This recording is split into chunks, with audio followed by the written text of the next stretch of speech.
Unaona pale kuna neno ambalo linatumika pale, divorce. Hakutaka kumdivorce kiadharani au kiwazi, alitaka kumdivorce kisiri. Lile neno nifanya kusoma ile neno divorce. Mbona divorce ni talaka hii? Mbona divorce ni mke na mme?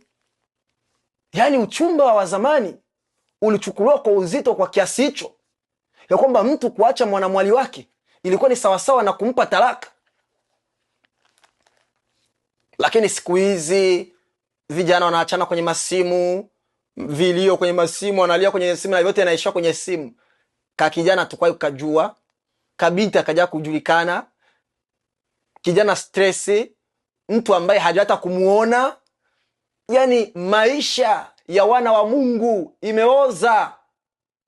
Watumishi wa Mungu tumeoza. Kwa nini? Kwa sababu milango midogo midogo inaachiwa ifunguliwe. Wazazi